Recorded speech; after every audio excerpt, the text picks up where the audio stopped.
A football badge is the hardest brief in design. It has to work at 10 centimetres on your chest, at 500 pixels on a social avatar, and 4 metres across a stadium wall. It carries more than a century of history and still has to feel completely at home today. So here it is. Every crest in the Premier League, ranked worst to best. We start at the bottom. Brace yourselves, some of these are going to sting. Down at 20, Bournemouth. A distinctive colour, but the execution has a clip art quality to it. A beige beach towel where there should be coastal grit. 19, Wolves. You can see what the minimalist wolf is reaching for, and you admire it. It just needed to commit a good deal harder. 18, West Ham. 2 crossed hammers, one of the great ideas in English football, and they're doing almost nothing with it. The most squandered potential in the league. 17, Brighton. Nothing actively wrong with the seagull, and nothing memorable about it either. From any distance, it reads as bird long before it reads as Brighton. 16, Fulham. Brave enough to build an identity out of type and negative space alone, which takes nerve.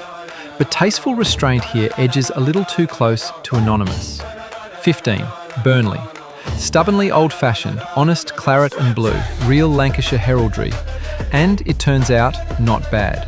There, I said it, not bad. 14, Chelsea. That royal blue is magnificent, one of the finest shirt colours in football. But that lion looks like it was drawn by someone who'd heard a lion described and never quite seen one. 13, Leeds.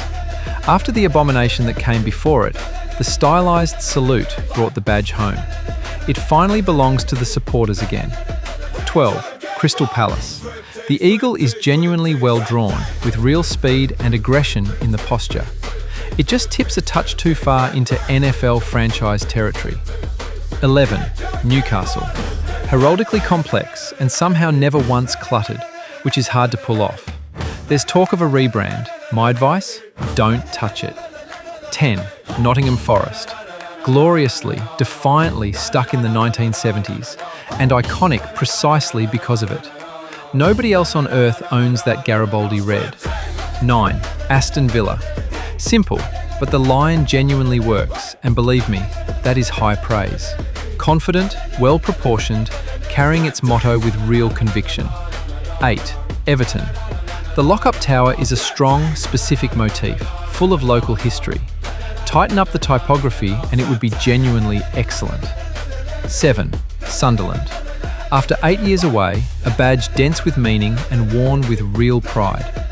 Every mile of the journey is in it, genuinely glorious. 6, Brentford. Be beautiful, and I'm not apologising for that. The bumblebee is warm, eccentric, and unmistakably West London. It just needs a little less framing. 5, Arsenal. The standalone cannon is iconic. Bold, directional, instantly readable. The drawing itself is a fraction away. A great song played on a slightly cheap guitar. 4, Manchester City. Not aggressive, not shouting, just lovely. And lovely, done right, is a good deal harder than it looks. 3, Manchester United.